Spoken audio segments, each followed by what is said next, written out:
Buenos días.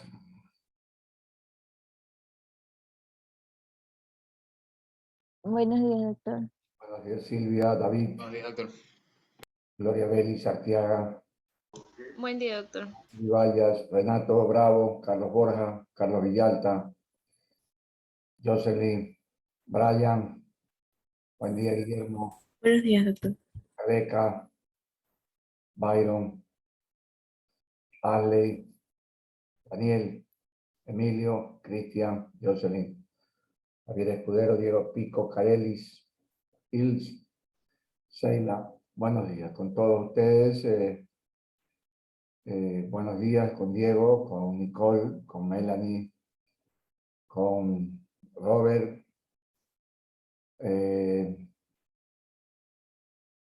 Bueno, en primer lugar, decirles a ustedes que los motivos de fuerza mayor me permitieron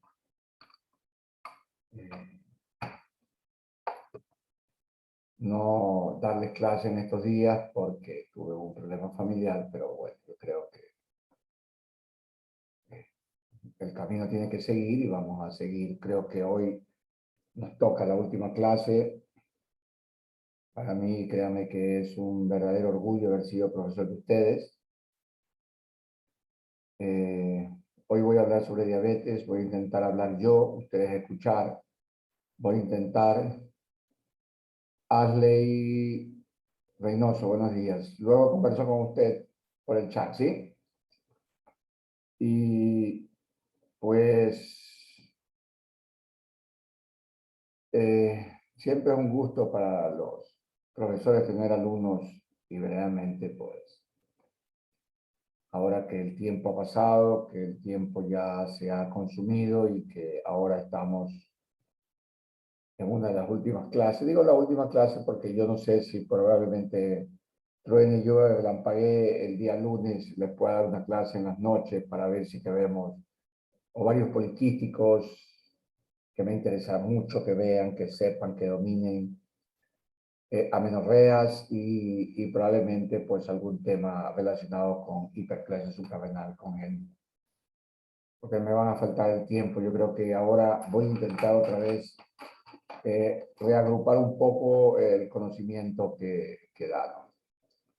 Entonces, vámonos a dejar de palabras y vamos a los hechos. Doctor, disculpe, la semana pasada nosotros quedamos en exponer el tema de hiperplasia suprarrenal. Está bien, lo haremos, no se preocupe. Lo haremos, no se preocupe. Yo les voy a dar los últimos 20 minutos para que hablen sobre ese tema, que a mí me fascina. Doctor, yo, a algunos compañeros tenemos una lección de otra materia a las 8:30, que dura 1 hora. El doctor la ha puesto para este día. Entonces, quería preguntarle si podíamos dar la charla de hiperplasia suprarrenal primero. Ya, cómo no, no tengo problema. No tengo problema. A ver, comencemos. ¿Quiénes son los agraciados que van a hablar? Doctor, ¿me puede dar a mí para compartir, por favor? ¿A quién le doy para compartir? Yo soy Ibarra. Al Cibar. Déjeme ver, déjeme salir del chat que tengo y déjeme buscar al Cibar. ¿Cuál es el Yo soy Ibarra. Yo puedo compartir, Andrea Narváez. ¿A quién le doy? Andrea Narváez. Andrea Narváez. Ok, Andrea. Andrea, desde este momento te conviertes en coanfitriona. Ok, Andrea, somos todos oídos. Ok, estamos.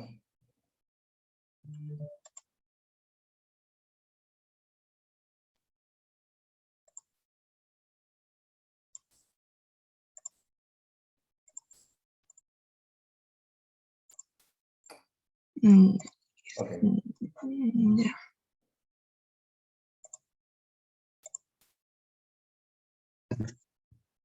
Ya, listo. Vamos a hablar de hiperplasia suprarrenal congénita. La hiperplasia suprarrenal congénita corresponde a un grupo heterogéneo de enfermedades que todas se caracterizan porque hay déficit en enzimas que están involucradas en la síntesis de las hormonas suprarrenales. Están involucradas en la síntesis de cortisol, de testosterona, de aldosterona. Todos estos defectos genéticos se heredan de forma autonómica recesiva y alteran la síntesis principalmente de colesterol. El 95% de ellas corresponde a un déficit de la enzima 21-hidroxilasa, que se encuentra en el citocromo P450.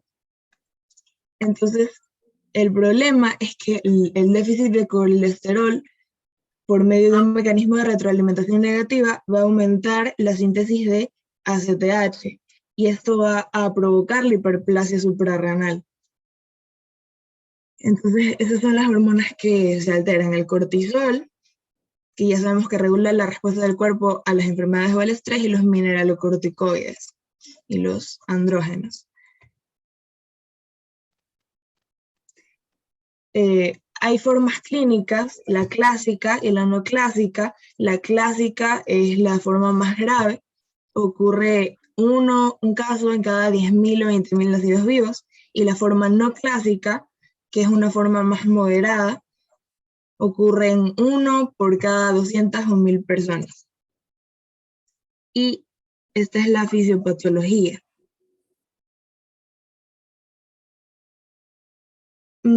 Mejor la siguiente imagen ya. Aquí tenemos el colesterol. El colesterol que va a seguir una ruta metabólica. Se va a convertir, por un lado, en progesterona, y esta progesterona va, por medio de la enzima alfa-1-hidroxilasa, a convertirse o en aldosterona o en los precursores de cortisol. Para que siga este paso, es importante la enzima 21-alfa-hidroxilasa. La progesterona también se puede convertir en estradiol y testosterona siguiendo esta vía transversal. Ya, ahora, ¿qué es lo que pasa? Si hay un déficit de la 21-hidroxilasa, no se produce ni aldosterona ni cortisol, porque está bloqueada esta vía.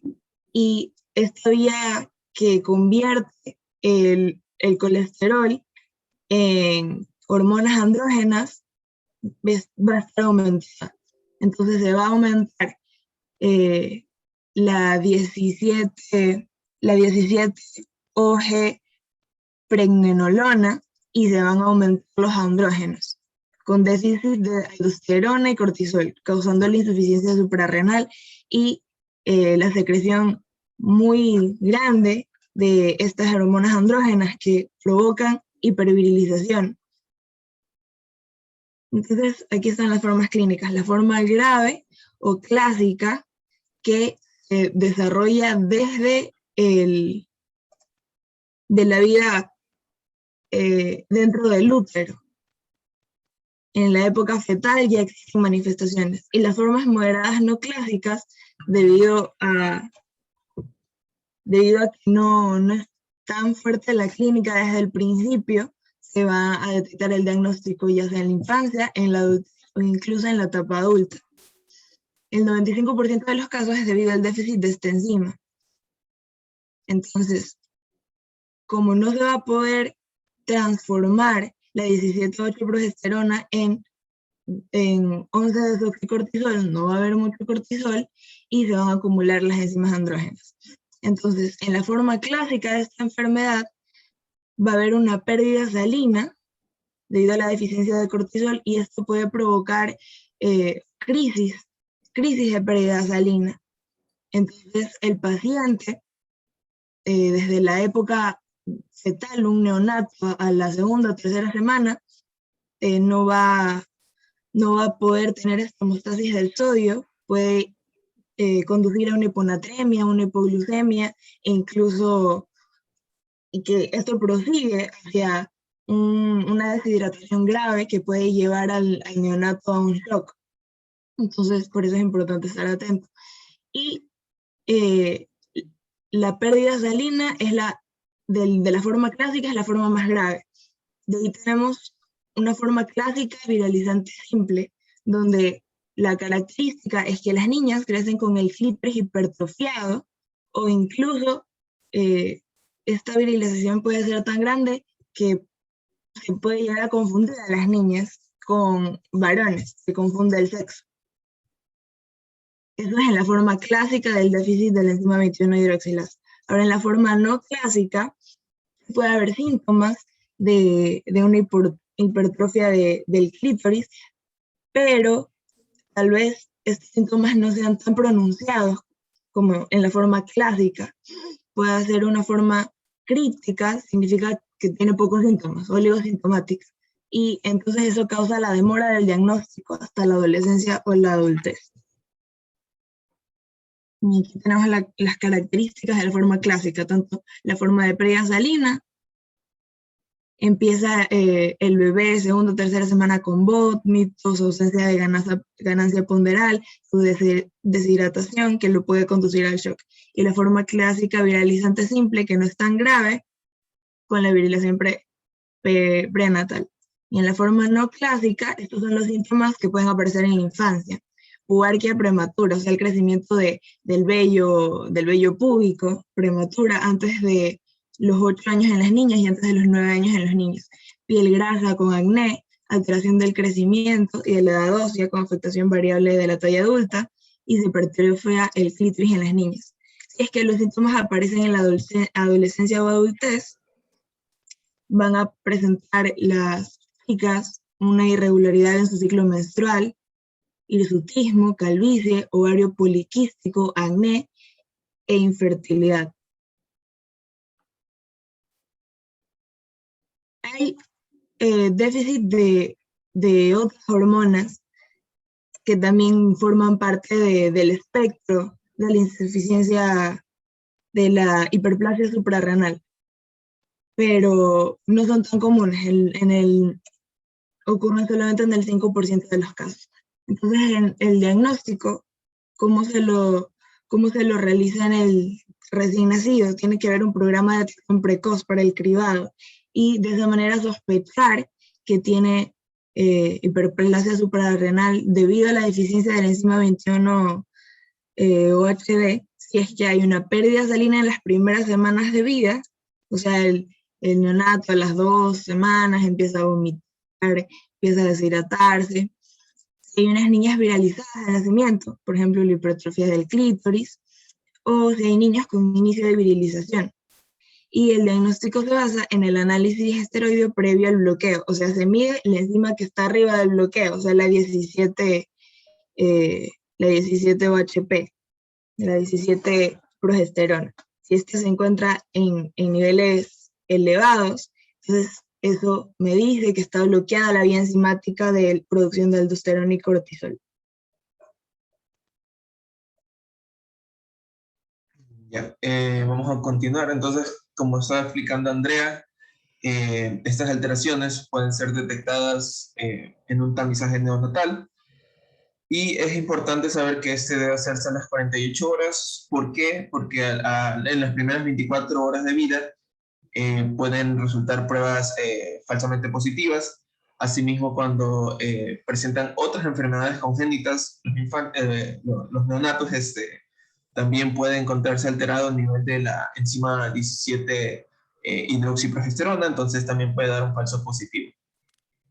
El algoritmo aquí a la derecha simplemente nos muestra un recién nacido cuando sospechar, cuando hay clínica compatible con pérdida salina, como ya explicó Andrea. Esto se ve si hay una escasa ganancia ponderal a lo largo de las próximas semanas. Se dice que en la tercera y cuarta semana puede que se dé como un pico de esta pérdida salina, con vómitos, decaimiento, deshidratación irritabilidad en el neonato. Y también puede haber desequilibrios ácido-base por pérdida de sodio, ¿no? Es una patología perdedora de sal, y asimismo hiperpotasemia y acidosis metabólica.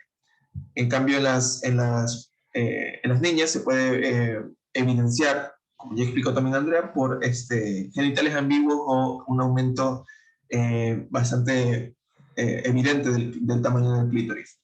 En estas características de virilización de genitales en niños, de hiperpigmentación de mamilas y escroto, se mencionaba que no son siempre evidenciables, entonces quizá a veces no se pueda detectar, a no ser que obviamente se haga la prueba de tamizaje neonatal. Bueno, una vez hay estos, digamos, signos de alarma, pues se debe enviar, se debe pedir equilibrio ácido-base y bioquímica sanguínea para verificar electrolitos y si hay la acidosis metabólica. Asimismo, pedir la enzima antes del bloqueo por la 21-hidroxilasa y bueno, se verifica con la ecografía posterior a la primera semana la presencia o la visualización normal de útero, ovarios y vagina. Y además se pueden hacer cariotipos, ¿no? Para verificar si, bueno, esto ya es parte de luego exámenes moleculares para verificar si la niña es, por ejemplo, solo portadora o no presenta la mutación. Entonces, eso es ya parte de los exámenes moleculares. La siguiente, por favor.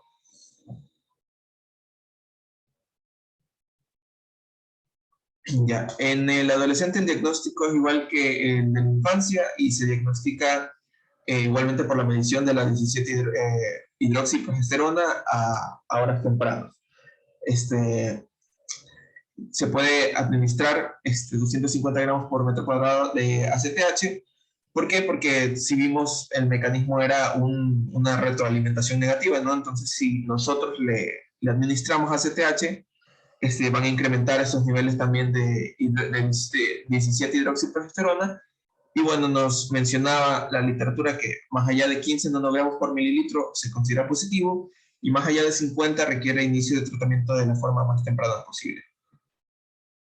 Y el algoritmo a la derecha nos indica adrenarquia prematura, es decir, cuando se presenta una pubertad prematura, ¿no? En menos de 8 años en niñas y menos de 9 en niños. Esto asociado, claro, a la anamnesis y la exploración física. Otra vez, lo que ya se mencionó, si tienen genitales ambiguos, si tienen clítoromegalia, o si hay hiperpigmentación en los niños. Luego se hace lo que es una radiografía de la mano no dominante, en la mayoría de casos es la izquierda. ¿Por qué? Esto para evaluar cartílagos de crecimiento y los huesos y pues, poder determinar edad ósea. Si esta está normal o retrasada, hay que esperar y volver a hacer las pruebas. Y si esta está acelerada, ya se pasa la medición de la enzima 17-OHP posterior al estímulo con la CTH que ya se mencionó. Asimismo, se puede evaluar las otras vías las otras vías metabólicas que mencionó Andrea, que terminan en hormonas sexuales. Si estas están alteradas, pues ya se da un diagnóstico de hiperplasia suprarrenal congénita y se procede a diagnóstico molecular otra vez para ver. Bueno, la literatura mencionaba que ya en adolescencia y adultez quizá ya no es tan importante o no es tan eficaz verificar si se trata de una forma perdedora de sal o la virilizante simple, pero que igual esto debería hacerse en diagnóstico molecular y bueno, luego se procede al tratamiento también. La siguiente. Ya, en el adulto se recomienda detección temprana en suero y cuando sea necesario que se confirme a través de una prueba con estimulación, debería ser, con estimulación ACTH. Los niveles de 17-OHP varían de 200 a 400 nanogramos por decilitro. Y bueno, se mencionaba que la estimulación es necesaria más que todo cuando la 17-OHP está muy cerca del punto de corte. Pero, por ejemplo, en las no clásicas se mencionaba que puede llegar a ser más altos de 1000 nanogramos por decilitro. La siguiente. Ahora, el tratamiento. El tratamiento se basa en tratar de nivelar, porque tenemos un déficit de cortisol y tenemos exceso de hormonas sexuales, entonces se trata de nivelar esto. ¿Cómo? Pues un tratamiento sustitutivo con glucocorticoides y el que se menciona que es, digamos, la sustitución más fisiológica es con hidrocortisona, porque es la que tiene el efecto más parecido al cortisol endógeno.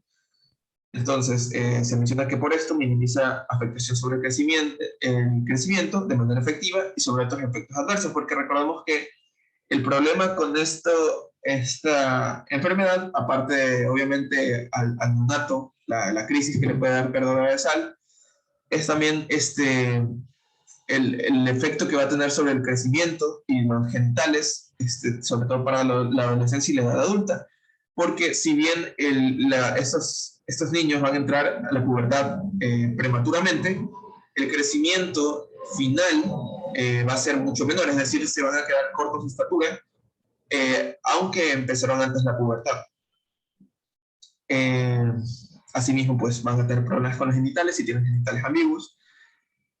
Y bueno, las dosis varían un poquito de artículo a artículo, pero se escogió como las que tenían las más parecidas entre ellos.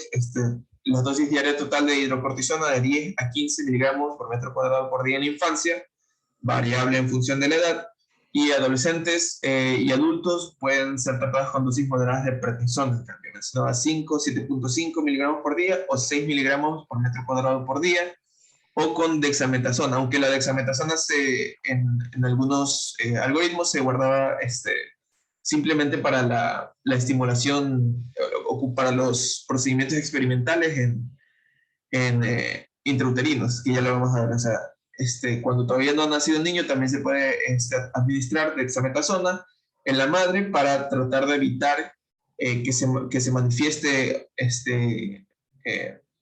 los órganos, la ambigüedad genital. Entonces se puede administrar dexametasona antes del nacimiento, pero ese es un tratamiento experimental. La siguiente. Bueno, aparte del tratamiento con glucocorticoides, se requiere también en la forma perdedora de sal, administración del mineralocorticoide, ¿no? Estamos hablando de que también tenemos un déficit de aldosterona. Esto depende también de la forma que presente, porque como mencionó Andrea al principio, esta enfermedad, o sea, hay varias formas de esta enfermedad y puede ir desde perder solo cortisol a perder aldosterona también. Entonces, depende de qué forma presenta. Pero cuando hay forma perdedora de sal, es decir, que le falta también aldosterona, no puede retener sal, tampoco agua, entonces, bueno, ese es el principal problema. Entonces, se usa fluorohidrocortisona, se mencionaba, de 0.05 a 0.2 miligramos por día, dividido en 2 o 3 dosis, se mencionaba incluso hasta 4 en algunos artículos, entonces, y es normal que las dosis sean más altas en la primera infancia. Asimismo, se mencionaba que se requieren suplementos de cloruro de sodio, 2 a 4 milicovalentes por kilo por día, durante el primer año de vida, y se puede dar una dosis de mantenimiento de 70 a 90 microgramos por metro cuadrado por día. La siguiente. Tratamiento hidroelectrolítico, administración de suero fisiológico a pauta de 20 cc por kilo en las primeras 2 horas. Y luego se busca simplemente reponer las pérdidas y depende de las necesidades de mantenimiento. Siempre es necesario garantizar un aporte adecuado de glucosa en la perfusión. Y bueno, mencionar que si existe acidosis, se puede utilizar en las primeras horas una perfusión de bicarbonato. Esto divide en 1 sobre 6, hablando de molares, ¿no? del bicarbonato. La siguiente. Ya, tratamiento quirúrgico. Esto es algo bastante, bueno, el artículo se iba direccionado también a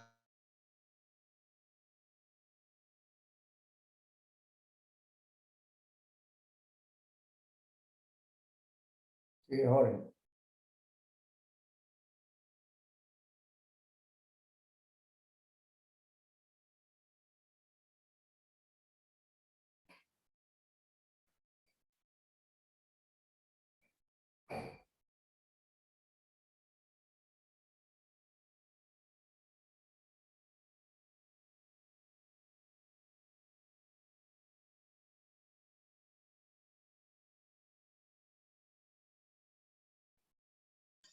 Bueno, mi compañero se le fue el internet.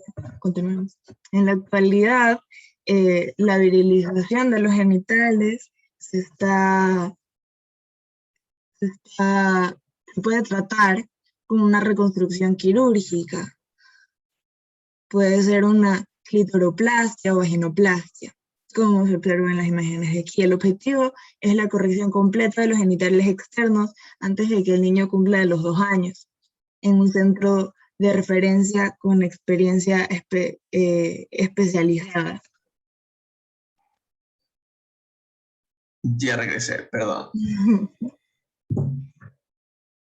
Ya, bueno, entonces, bueno, estos son centros especializados. Se ha observado que tiene una mejor evolución cuando se realiza en la misma intervención ambos procedimientos, es decir, la clitoroplastia y la vaginoplastia. La siguiente.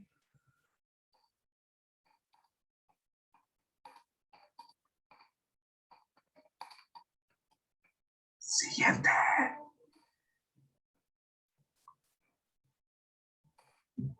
Y tratamiento prenatal, esto es lo que les mencionaba, hay un algoritmo, se considera, o al menos de la literatura que utilizamos, que todavía es un tratamiento experimental. Esto, ¿por qué? Porque también se necesita tener la sospecha familiar de que, por ejemplo, la madre sea portadora de la forma perdedora clásica, la más agresiva, ¿no? Entonces, en este caso, primero para que no presente la ambigüedad genital y también para que no vaya a presentar la crisis de pérdida de sal en la tercera o cuarta semana, pues se puede administrar dexametasona a la madre antes de la séptima y octava semana, a dosis de 20 microgramos por kilo por día, dividen en 2 a 3 dosis, asimismo también se menciona que puede ser dividida hasta 4, sin sobrepasar los 1.5 miligramos por día. Bueno, en el algoritmo se mencionaba que se da la dexametasona, luego se tiene que, bueno, primero se realiza la identificación del sexo del producto con el análisis del ADN fetal en sangre materna, ¿no? Luego de esto se tiene que volver a repetir a la 10ª semana porque antes de eso la efectividad no es al 100, entonces puede que haya un falso resultado. Entonces, luego de esto también se hace amniocentesis y se extrae del corion, se trae una muestra para hacer análisis molecular. Ya con esto se ve lo que mencionaba antes, si el producto va a ser solo portador de la mutación, si no tiene la mutación que se mencionó al inicio, y si es niño, se recomienda no realizar el tratamiento con dexametasona porque no va a ser tan grave como en las niñas. Entonces, en estos 3 casos, si es portadora, si no tiene o si es niño, se recomienda cortar el tratamiento con dexametasona. Y entonces solo se realiza en las niñas que sean portador, perdón, que manifiesten la mutación. Pero como dije, se considera, al menos en la literatura que consideramos, tratamiento experimental todavía. Gracias.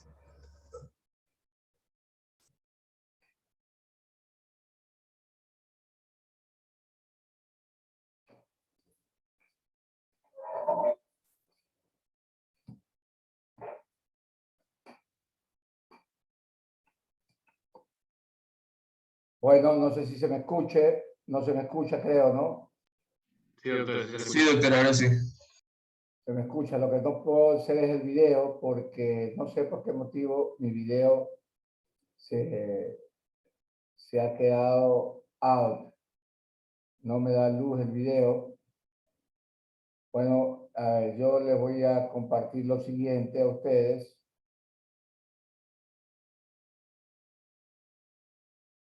Voy a compartirles lo siguiente a ustedes.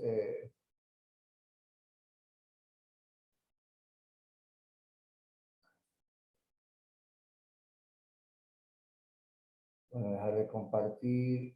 Déjenme ver a mí. Si se ve esa diapositiva.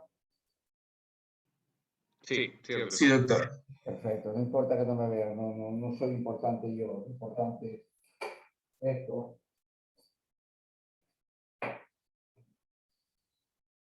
No sé si se me habrá quemado la cámara, esperen un minuto, déjenme revisar.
Espérense un segundo.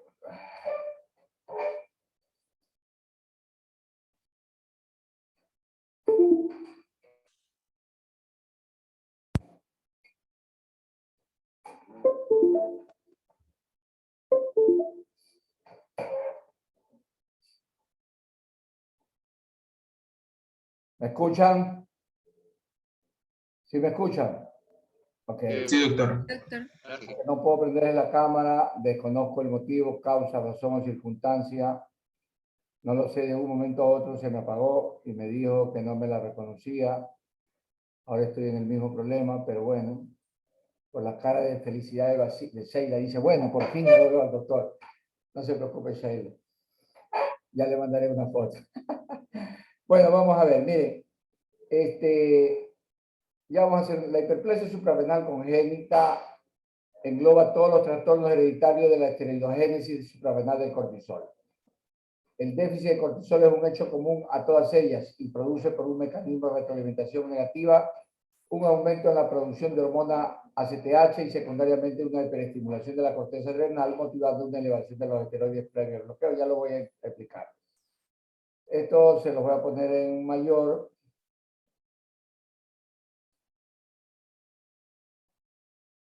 Ya, aquí está lo más importante de todo, lo que ustedes deben saber, lo que ustedes tienen que entender. Todo se inicia en el colesterol. Todo se inicia en el colesterol. El colesterol, para transformarse en pregnenolona, que es el siguiente paso, se tiene que seguir por intermedio de una sustancia P450 y esta pregnenolona es la que sigue los diferentes tipos de vías. Si se transforma en progesterona, va a utilizar la 3-beta hidroxiesteroides y si esta pregnenolona se transforma en 17-hidroxiprogesterona, sigue por intermedio del P400 cromosoma 17. Esto a su vez, cuando se transforma en progesterona, se transforma por la 17-hidroxiprogesterona en el 11-hexoxicortisol. Es lo que nosotros hemos llamado el bloqueo. Esta es la 21-hidroxilasa, esta es la 17-hidroxilasa. Entonces nosotros tenemos vías. Si yo quedo bloqueado aquí, en la 21-hidroxilasa, que es la deficiencia más frecuente, no se me va a producir nada de acá, y entonces va a tener un déficit de aldosterona, un déficit de cortisol y una excesiva producción de dihidroepiandrosterona, androstenediona y testosterona. El déficit 21-hidroxilasa, o sea, del citocromo P450 en el cromosoma 21 o el de 21-hidroxilasa, es la forma más frecuente ya que supone el 95% de los casos. Presenta insuficiencia adrenal, hiperandrogenismo e incapacidad de transformar la 17-hidroxiprogesterona en 11-desoxicortisol y progesterona en 11-desoxicorticosterona, déficit de secreción de aldosterona y del acúmulo de androstenediona en todos sus metabolismos. Como lo he explicado, la forma clásica, la perdedora de sal y la bilizante clínica, y la forma no clásica, sintomática o crítica. Y aquí yo quiero que vean en un gráfico, esta es la placa vaginal, los estadiados indiferenciados y la placa vaginal que se forma. Esto es en la mujer, ¿no? Esto es en la mujer. Acá nosotros tenemos en los hombres se forma el glande, el orificio uretral y vamos viendo las diferentes formas o secuencias de la formación. Grados de virilización o estados de Prader se llama la situación clínica. ¿Dónde quiero ir a lo siguiente? Cuando usted piense en hiperplasia suprarrenal, tiene que pensar en lo siguiente: hiperplasia suprarrenal congénita, la clásica y la no clásica. La clásica, la más frecuente, es la perdedora de sal. ¿Qué produce la hiperplasia suprarrenal? La hiperplasia suprarrenal produce insuficiencia suprarrenal. Y si produce insuficiencia suprarrenal, baja el sodio y sube el potasio. Entonces, cuando usted tenga un niño que está con náuseas y con vómitos, cuando son 48 horas de nacido, debe pensar en dos cosas: en hiperplasia suprarrenal congénita o en una estenosis del píloro. Entonces, ese es el diagnóstico diferencial. Esta es la forma más grave. ¿Por qué? Porque la gente no se da cuenta. Pero si usted ve que el paciente tiene náuseas y vómitos y el paciente tiene clitoromegalia o el paciente tiene excesiva cantidad de pelo, entonces usted tendrá que pedirle el sodio y el potasio. Si el sodio está bajo y el potasio está alto, usted rápidamente pide el cortisol. Si el cortisol está bajo y el ACTH está alto, entonces usted piensa en insuficiencia adrenal. Y si piensa en insuficiencia adrenal en recién nacido, entonces tiene que pensar en lo que se conoce con el nombre de hiperplasia suprarrenal congénita perdedora de sal. En los adultos o en los más grandecitos, normalmente se presenta retraso del crecimiento o se puede presentar pubertad precoz o se puede presentar ovario poliquístico y la mayoría de las niñas tienen clitoromegalia. Cuando recién nacen los niños pueden tener trastornos en la formación de los genitales y podemos tener pues verdaderamente situaciones escalofriantes desde el punto de vista de la presencia de los genitales. Esto normalmente, ¿cómo se diagnostica? Se diagnostica en los niños recién nacidos por náuseas y vómitos, el sodio bajo, el potasio alto, el colesterol bajo y el ACTH alto. Porque recuérdense que la hiperplasia suprarrenal congénita no es otra cosa que una forma de insuficiencia suprarrenal. Y la insuficiencia suprarrenal se diagnostica por cortisol bajo, ACTH alto y también por el sodio bajo y el potasio alto. Y eso es la forma de diagnosticar insuficiencia suprarrenal primaria. ¿Y qué es lo que tienen que hacer acá? Lo que tienen que hacer acá ustedes entonces es simplemente reposición de hidrocortisona hasta que el paciente se mejore. ¿Cómo lo diagnostican en los pacientes más grandecitos? Por esto, retraso del crecimiento más pelos, muchos pelos. Pubertad precoz con hiperandrogenismo. Ovarios poliquísticos con hiperandrogenismo, es decir, excesiva cantidad de pelos, acné, caída de cabello. Y durante esta línea que ustedes ven aquí, se llama clitoromegalia. Entonces las niñas tienen clitoromegalia. ¿Cómo pide el examen usted? Normalmente lo que tiene que hacer es pedir cortisol, pedir ACTH, sodio, potasio y pedir 17 hidroxiprogesterona en sangre. Si la 17 hidroxiprogesterona en sangre está alta, entonces usted tiene que sospechar esta enfermedad. Pero muchas veces la basal no es la forma de diagnóstico, entonces se hace usted con estimulación, con ACTH o con dexametasona.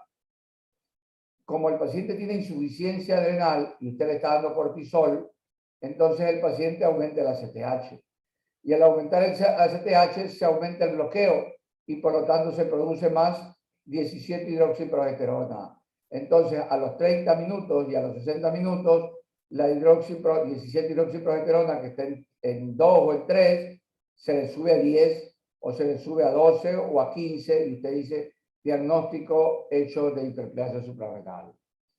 El tratamiento es con 10 a 15 miligramos de hidrocortisona al día y en los casos más severos hasta 25 y hasta 30 miligramos de hidrocortisona al día. La hidrocortisona se presenta en tabletas de 5 y de 10 miligramos. Si tienen alguna duda que me quieran hacer, más lo que le comentaron sus compañeros.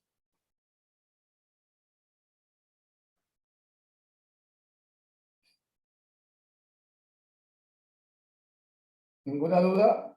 Doctor, para las formas menos comunes de hiperplasia que es de las otras enzimas, eso, digamos, Claro, eso también hay que pedir, ¿no? Cuando la 17 hidroxiprogesterona te sale normal, tú lo que tienes que hacer ahí es pedir la 3-beta hidroxiesteroide en sangre, ya las formas basales, o la 21 hidroxilasa, que son las formas más raras, pero siempre tener en cuenta una sola cosa, que siempre para diagnosticar a estos pacientes, el test basal no tiene mucho diagnóstico y hay que pedir siempre el test de estimulación con ACTH o hay que pedir el test de estimulación con dexametasona. El tratamiento es algo sencillo, ¿no? Poner un poco de prednisona, un poco de hidrocortisona, que sería lo ideal para poner a estos pacientes. ¿Alguna otra pregunta?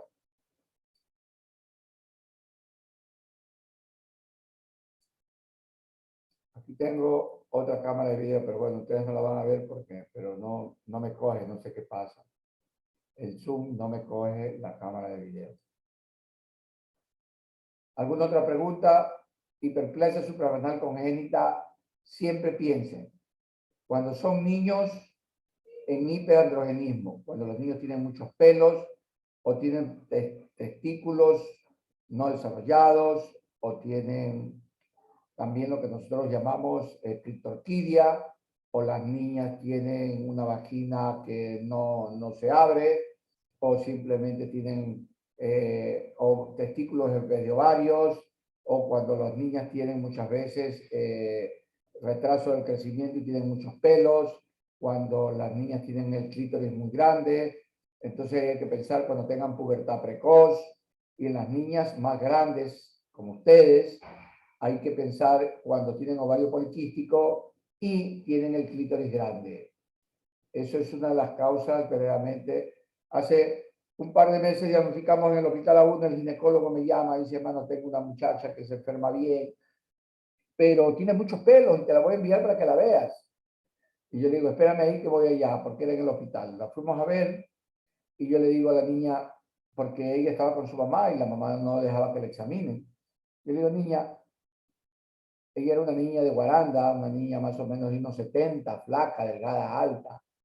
Y yo le pregunto, oye, mi amor, ¿tú sabes lo que es el clítoris? Claro, me dice. ¿Y cómo lo tienes? Me dice, mi clítoris es grande, doctor. Dice, es grande, es grande, es grande, es grande. Dice, más o menos es como unos 5 o 6 centímetros. Joder, le digo, enorme, ¿no? Entonces le expliqué a la mamá y la mamá permitió que la valore una doctora. Así es la gente, ¿no? La gente de la sierra, la gente de aquí, que no deja que la valoren, piensa que la van a dañar, que no va a hacer alguna cosa. Y se la vio a la niña y tenía una clitoromegalia. Se le investigó y tenía una hiperplasia suprarrenal congénita. También hay que hacer una RMN de suprarrenales para ver si las suprarrenales están hiperplasiadas. Y el tratamiento es quirúrgico, como lo explicó Jorge, o el tratamiento es médico con los diferentes tipos de medicamentos dependiendo de lo que tengan, ¿no? Pero la mayoría de los pacientes lo que hay que hacer es darle un poco de hidrocortisona. Yo les doy 10 miligramos en la mañana y 5 miligramos en la tarde. Hay que hacer lo que se conoce con el nombre del ritmo circadiano. Y si necesitan más, le doy 15 de mañana y 5 de tarde. Y si tengo que la paciente quiere más porque tiene más kilos de peso, le doy 20 miligramos de hidrocortisona en la mañana y le doy 10 miligramos de hidrocortisona en la tarde. Siempre le divido en 2 dosis la cortisona que va a tomar. Y la droga de elección aquí es la hidrocortisona. No se debe dar prednisona porque la prednisona no produce los efectos que verdaderamente uno desea. ¿Qué habrá pasado con mi camarita? No lo sé, no se me ha caído.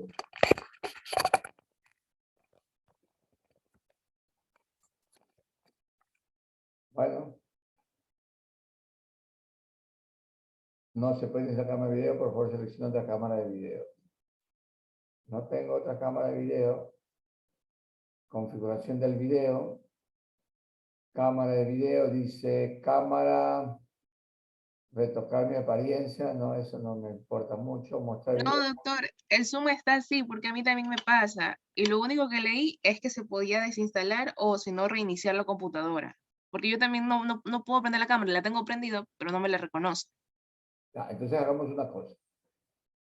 Salgamos un par de minutos, unos 3 a 4 minutos. Yo termino esto, dejo que y comienzo otra para ver si realmente, porque ya lo he cambiado algunas veces de lugar y no me permite, ¿ok? Entonces hagamos eso, ¿sí? Yo finalizo ahora y comienzo en unos 2 o 3 minutos, ¿ok? Estamos. Vale.